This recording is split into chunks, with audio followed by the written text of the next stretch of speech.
Everyone, welcome back to another episode of Guided. And we are back this week with Catherine Ann, our resident intuitive astrologer, who incorporates her background in tarot, channeling, and the healing arts in her uniquely guided approach to reading the messages in the stars. So, Catherine is back with us this week to shed some light on this upcoming full moon. So, Catherine, welcome back. And I'm just going to turn this right over to you to dive right in. All right. Thank you, Lindsay. I'm so excited to be back. So we are going to be talking today about the full moon in Capricorn. It is happening on June 21st. And Pacific time, it's happening at 6:07 p.m. So you're going to adjust for your time zone. In the Eastern time zone, it's going to be at 9:07 p.m. And, follow wherever you're at to find your time zone based off of that time. So let's talk about where the full moon is and just what is a full moon. So for the full moon, it is going to be in Capricorn. So that means that the moon is in Capricorn, but the sun is in Cancer, because whenever it's a full moon, they're directly opposite each other. So that's why the full moon in Capricorn is happening during Cancer season. We're actually just moving into Cancer because I believe this is a 1-degree moon. So just barely got in there. So full moons are a culmination point. You've planted your intentions, and now it's going to shed the absolute most amount of light in that area, because full moon is the time when the entire moon is illuminated. And then after that, it starts losing light and going back all the way down to the new moon, and the cycle continues as such. So full moons are like a cosmic spotlight on something. They're going to illuminate an area in our life. They're going to bring things to light around that area and the topics of the moon. And they're also going to reveal areas where you still may be holding back, especially on topics that you're trying to manifest more fully. So you're going to see the manifestation. This is not a seed planting time. You're going to see things coming to light and growing, but there may be more that needs to be done for you to harvest, because we're not quite at harvest time. And so the moon cycle is always great when you're thinking about the planting cycle, because the analogy just fits really well. So this full moon in Capricorn is going to be opposing Venus. Of course, it's opposing the sun. That's what makes it a full moon, but it's also going to be opposing Venus, because Venus has now also moved into Cancer. So at our last lunation, the new moon in Gemini, we had the sun and Venus in Gemini. They've both now moved into Cancer just a few weeks later.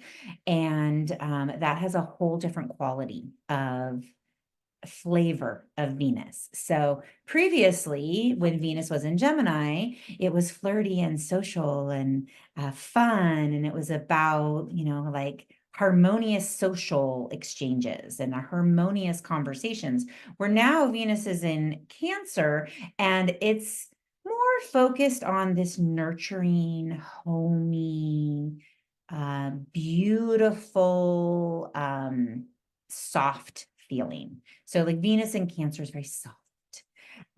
Cancer represents the family, the home. It's ruled by the moon. So all these ideas that you can relate to the moon, like feminine goddess energy, you can also see how this Venus, which is about beauty and harmony and what we attract into our life. Venus also rules money, by the way. So it's also going to be related to those topics. But when it's in Cancer, it's just going to be harmonizing with that energy of family, intuition, Cancerian topics. Now, the thing about this Venus, though, is it's very close to the sun. And in traditional astrology, we call that combust. And what that means is that basically Venus is so close to the sun, it's being burned up in its rays. And so Venus cannot give its full essence because the sun is kind of overpowering it. So while we do have this soft, lovely, family-oriented, sensitive Venus, it's also a little like in the back seat compared to what it would be or what it will be when it no longer is so close to the sun, because the sun is just overpowering it a little bit.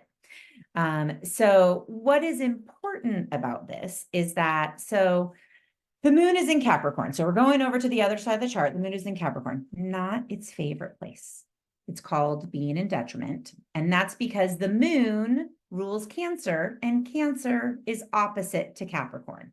So it's in the complete other house on the other side of the world. And it doesn't love that. It's as far away as it could be.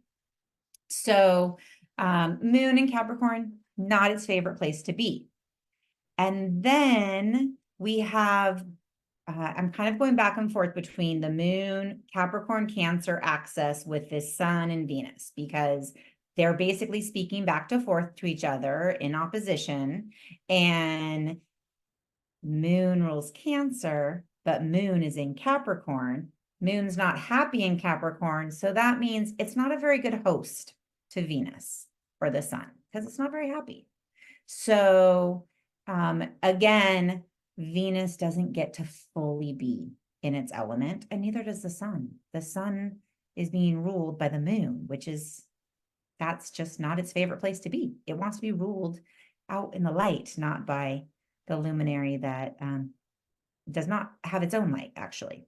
So this is just this interesting dynamic because it makes it where this full moon, although things are coming to light, and it's a much more emotional time because it's Cancer, right? So Cancer in general is just going to be more emotionally intelligent. Mercury also moved into Cancer. So our thinking is tied to our emotions and our intuition. What we're attracting with Venus is tied to our emotions and intuition. And then the moon's on the other side going, I'm actually going to rain on this parade because I'm not happy where I'm at. So, Capricorn is ruled by Saturn. And Saturn, we talked about in the new moon and how in Gemini, how Saturn played a role. Saturn's playing a role again because Capricorn is ruled by Saturn, and now the moon is in that house or in that sign. So we're looking at this moon that wants to be kind of soft and flowy, and it's in a container and it's hard-edged. And so it's harder for the moon to access all of its wonderful qualities when it's in Capricorn, and Capricorn is kind of like more hardline. So this is just something to know about this full moon that while yes, things are going to be coming to light, and yes, you're going to see culmination of things that were planted back in December, January, when the new moon in Capricorn was happening. It's just a little bit edgier. It's So edgier in the form of, is there a rigidity? Is it like the energy of, because as a Capricorn, as you're describing me, I'm getting the feeling of, is it like where we dig our heels in, or where we create these like walls or barriers and like don't let the light in because it feels like a self-protection mechanism, honestly. Like for me, right, Cancer and emotions and right, that gets into a vulnerability that does not feel so great to someone who is very Capricorn. And so I think about it from, as you're describing this, the feeling that I get is one of, emotion intersecting with, but I'm going to wall up because I don't want to feel, it's going to make me feel vulnerable. And I don't want to feel that vulnerability around whatever it is that really wants to be illuminated. yeah. And so it's interesting you say that. Both of my kids have moon in Capricorn, and I'm a Capricorn rising. This is a theme in our house, right? This is a theme of emotions are not, I want to say they're not clean lined, right? Yeah. Emotions can feel messy. And when you want structure and form and it's not just structure and form too, it's that commitment and dedication. And Capricorns are amazingly successful. They can manifest in the material world in a quite impressive ways, but often they do that at the expense of their feelings, right? So I know that I have this pattern myself where I am going to put more energy on achieving the goal than I am on how I feel while I'm doing it. And That's that's such kind an of the moon important in point. Capricorn. Okay. You know, the So is that the energy of this full moon really looking at how we feel about what we're creating, how we feel about what our goals are, how we feel about the journey? I know for me, the thing that I'm flashing to is as an example, perhaps, and you can tell me if this is on point or not. But I've spent the last 18 months writing a first draft of my memoir. And as you would imagine in memoir, like you're literally, as a Capricorn, having to crawl back into emotions from that time period. And so, if I'm being honest, I did not enjoy the process. It was not fun to lean into that pain every single day.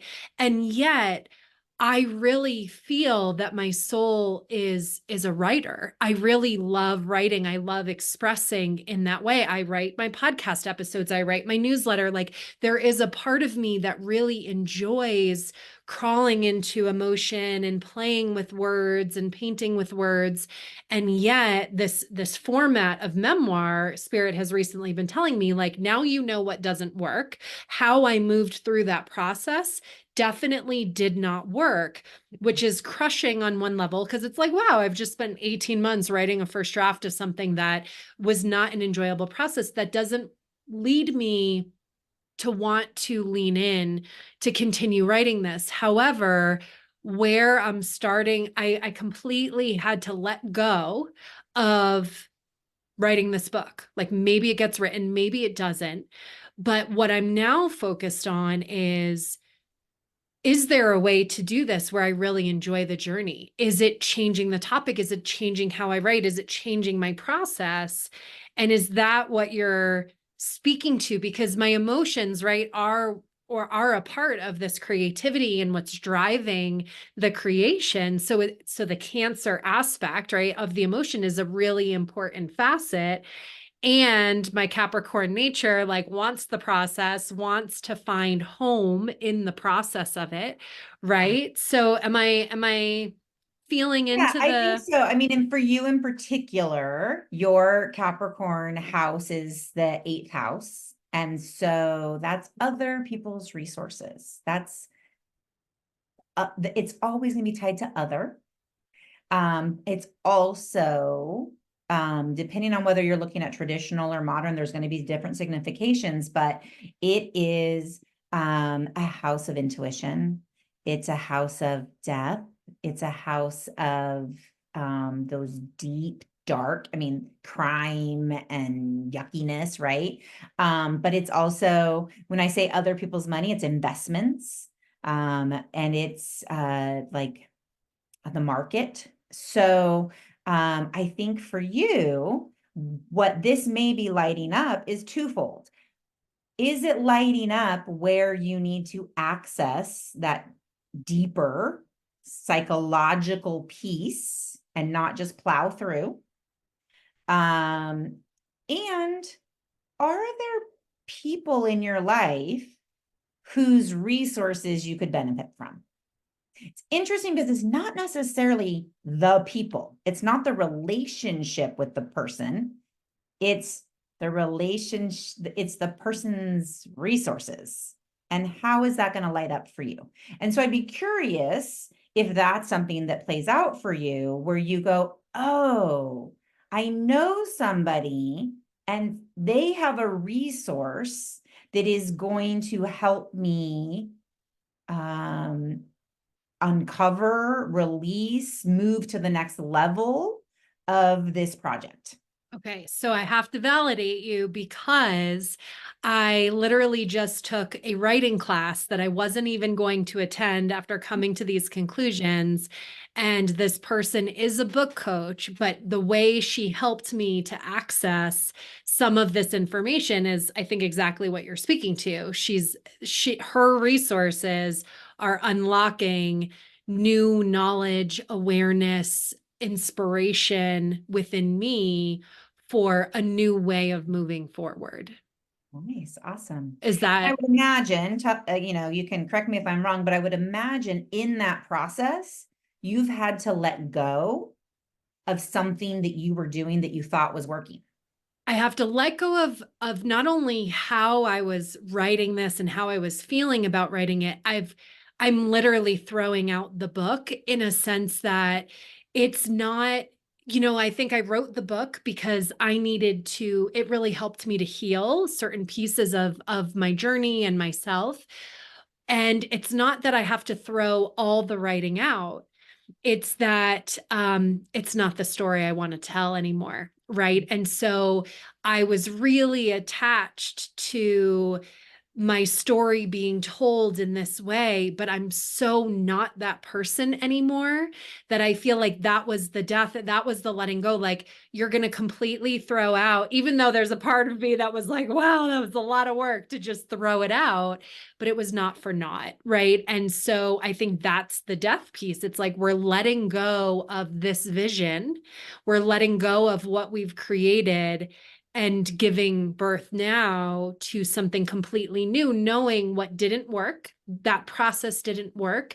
And now I can create the story I want to tell from a totally new place and hopefully new process that feels much more energizing, rejuvenating, all of those things.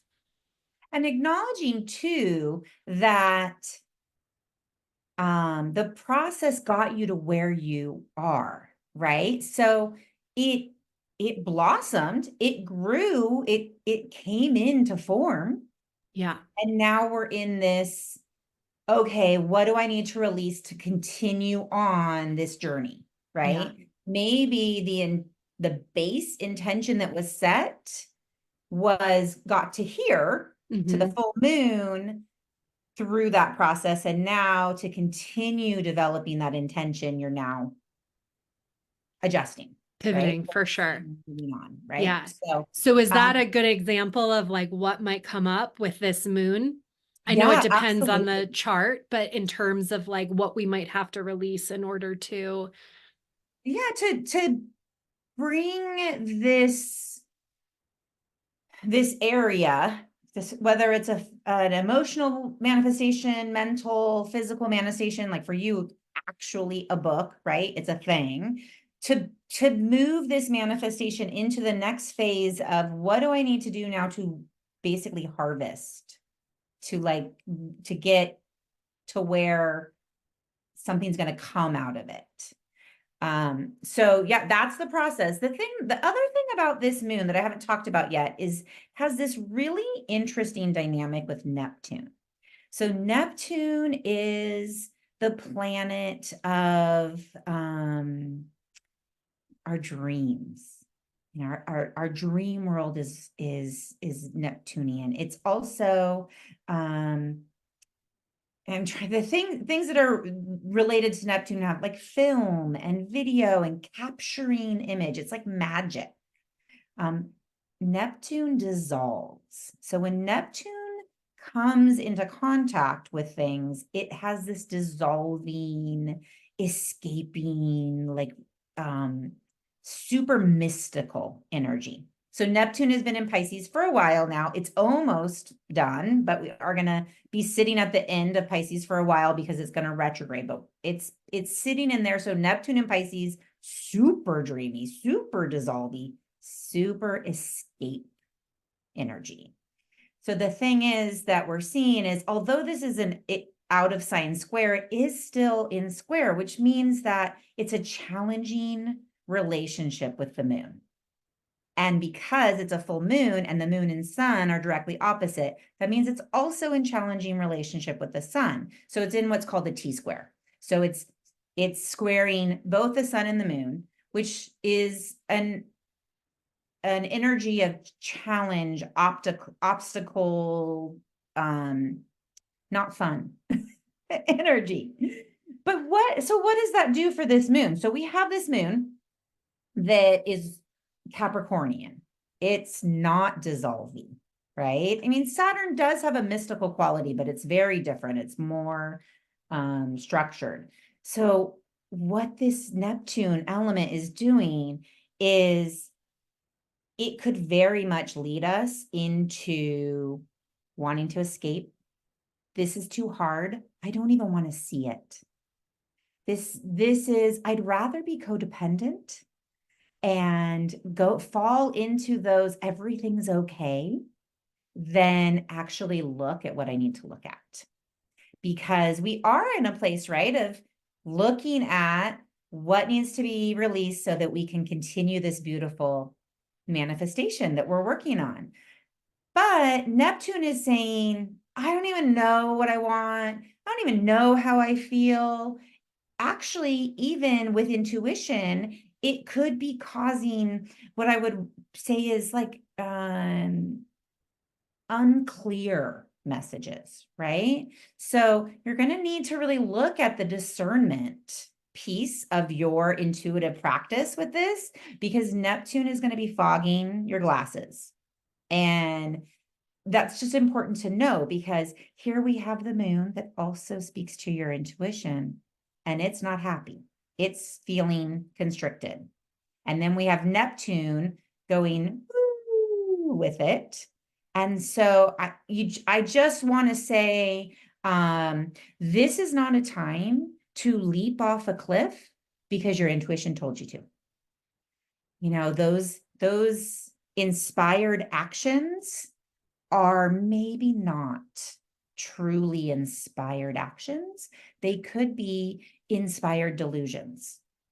And so that's a really important element to think about in this full moon is when you're processing, when you're thinking about what you need to do moving forward, are you being honest with yourself? Are you allowing yourself to see it through rose-colored glasses because that feels better? Because if you don't, you have to go into the yucky feelings that Capricorn doesn't like.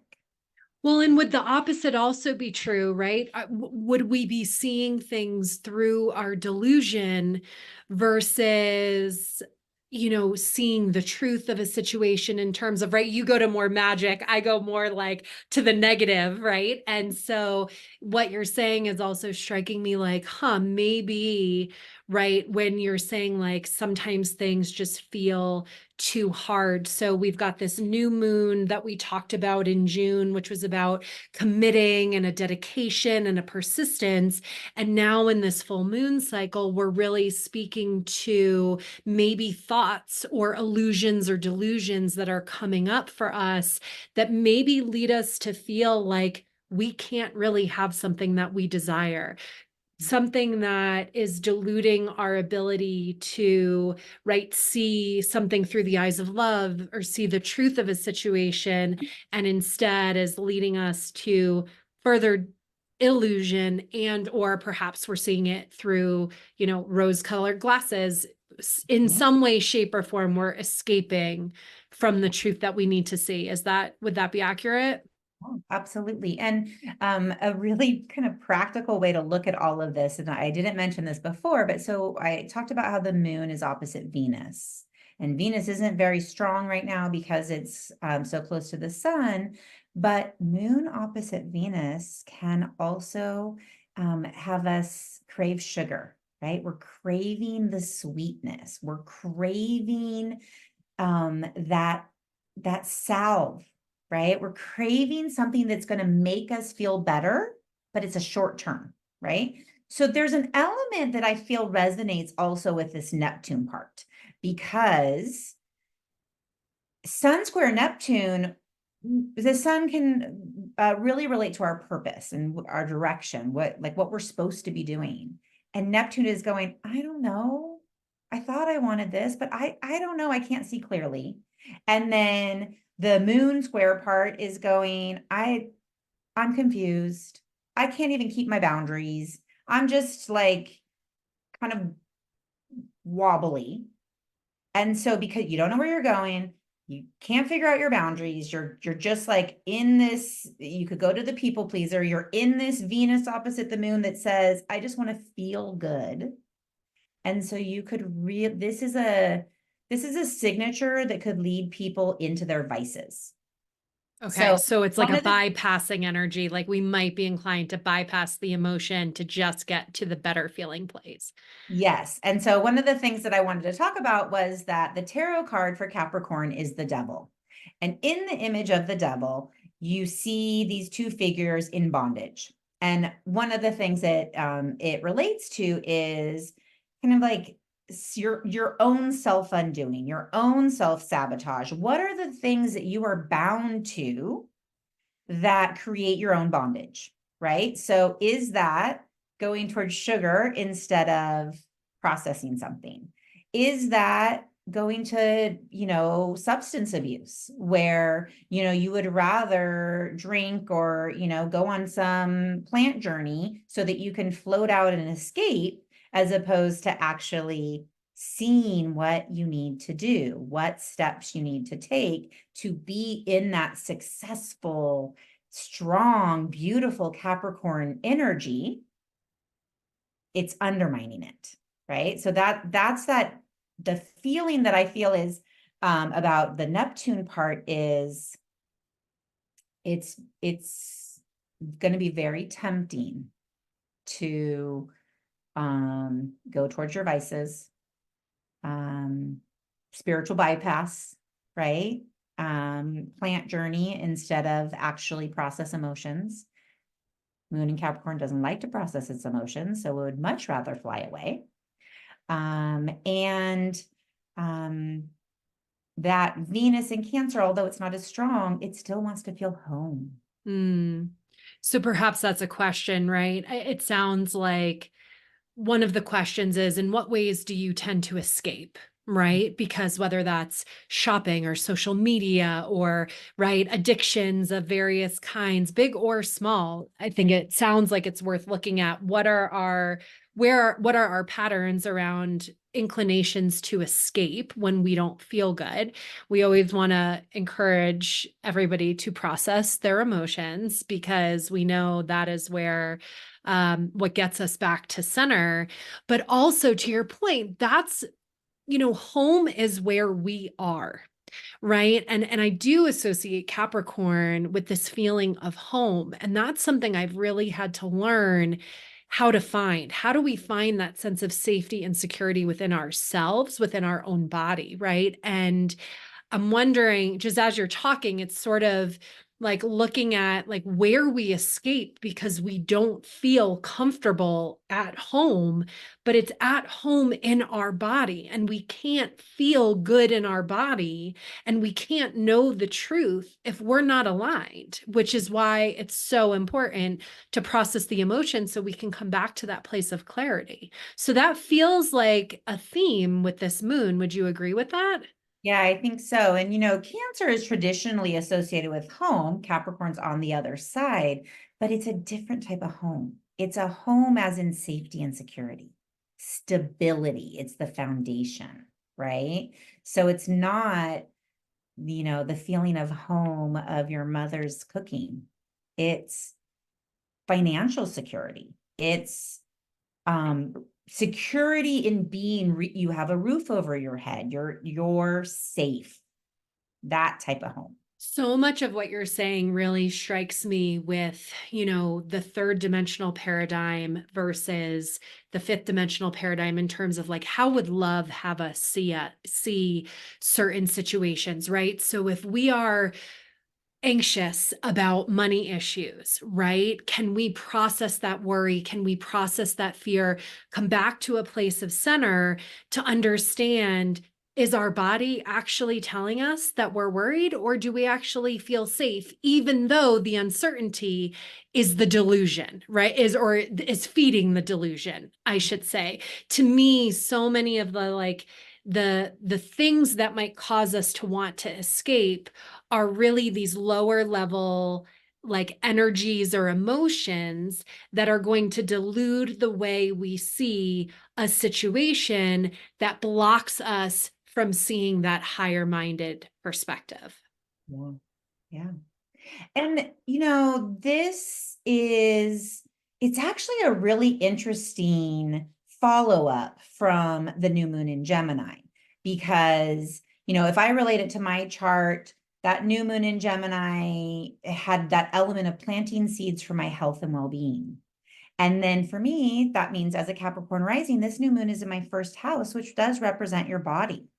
So it's kind of 2 weeks later, you're getting challenged on, are you going to follow through with that commitment? Or are you going to go into the delusion because it's hard? Right. So for you, it could look like, okay, I'm going to change my diet. I'm going to fuel my body differently. And then in this full moon, 2 weeks later, it could show up as, forget it, give me the bag of Oreos, give me, right? Like that, moving to an addiction or moving to an old, whatever. I'm back on meat, even though I wanted to do this vegetarian diet. Like it doesn't even have to be an addiction or drastic. It might just be, I can't do this. This is too hard. This is too hard. And it's interesting because um, Saturn has worked with us for this whole past time in Pisces to build containers around our spiritual practices. So if we've done that, we have this beautiful Saturn commitment that could help us through, right? That, you know, that Capricorn moon, that's Saturn ruled, Saturn could help us here because we've developed some good spiritual practices. On the other side, we could say, I don't even want to. So, this full moon, right, is going to illuminate, it's going to be that spotlight on things that need to be released in order for us to continue forward.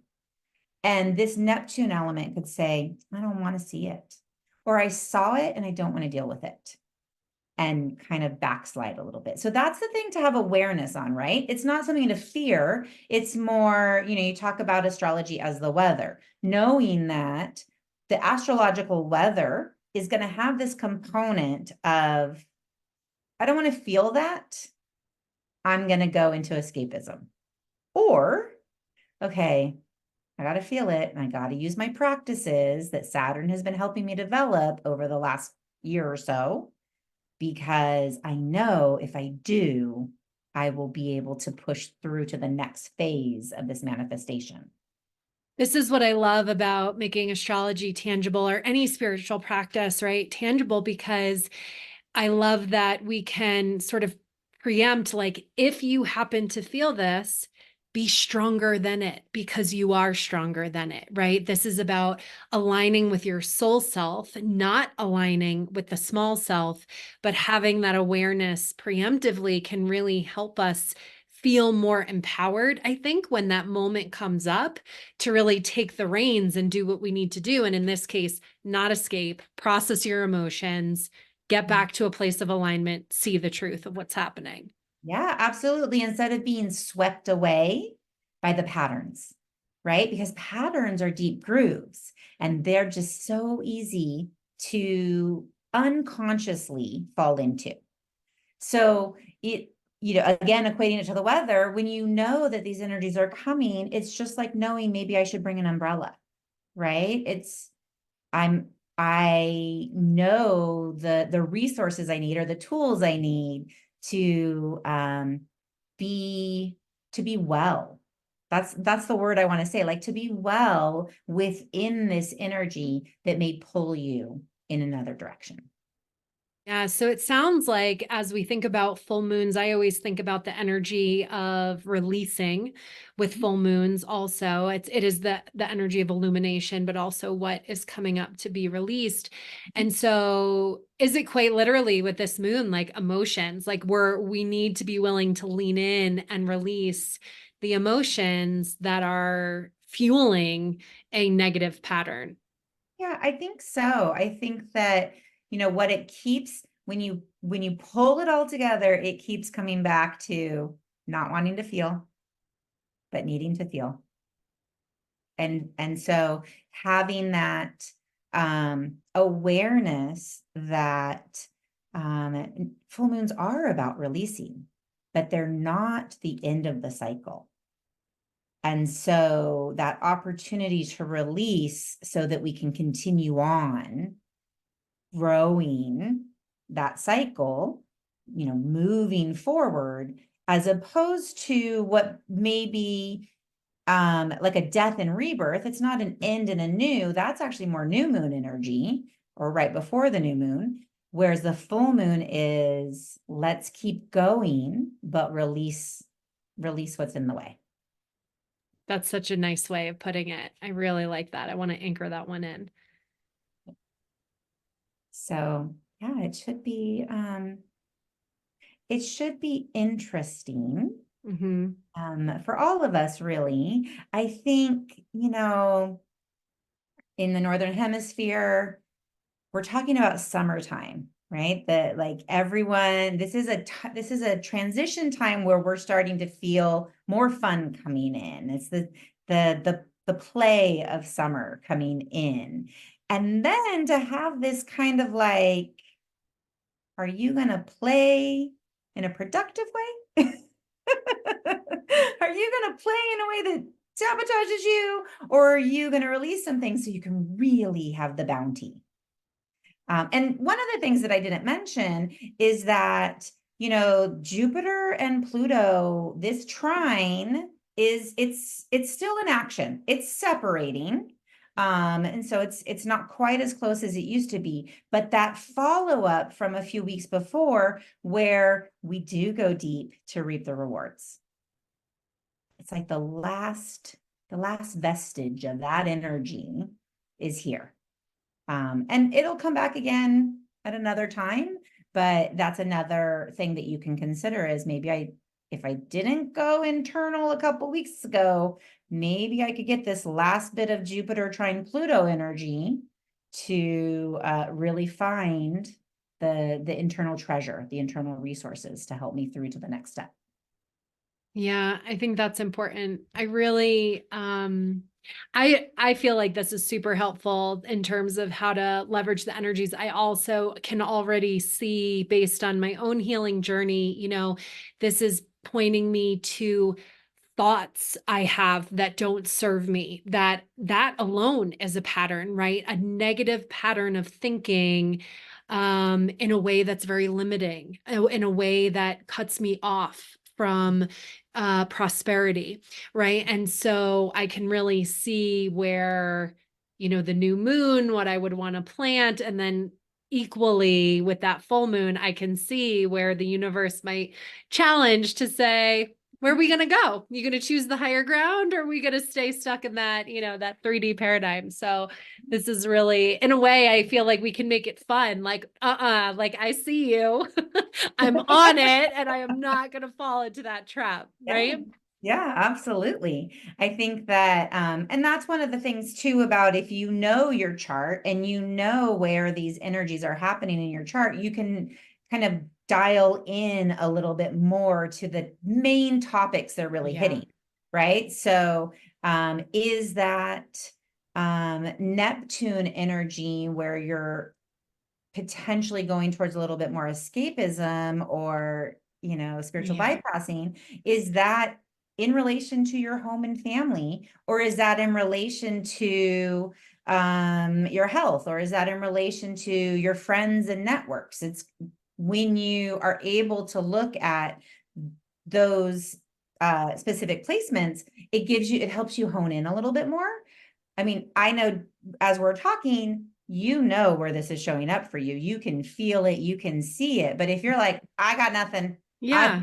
I don't know where this is going to show up, you can look at your chart and it's going to give you a little bit of an inkling. I know for me, this moon is in my first house, Neptune is in my third house, which is my neighborhood, short distance travel, communication.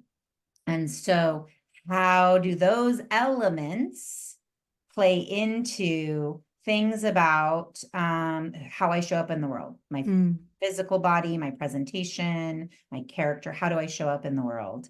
And then immediately just went, maybe you don't plan that last minute escape weekend field trip, like field trip, like day trip adventure, because you just want to get away from it all. Maybe you actually face whatever What you you need to face. Yeah. Yeah. Really good. Really good. All right. Well, anything else that you feel like we need to know? I feel like we gave everybody a really good sense of the energies and how they can start to work with their own chart to really look at how this might be playing out for you. But clearly the message is don't escape, process your emotions. That seems to be the theme. I only have one other little thing. Yeah. Trying to like really think if I was going to put this in or not, but it's one tiny little thing. There's a sextile between Mars and Mercury. Sextile is it's a positive aspect, but because Mercury is also really close to the sun, it's not kind of in its full power, and Mars is sharp. So just being conscious on where if both of them were kind of in their full power, maybe that's just like quick-witted, passionate conversation, decisive communication.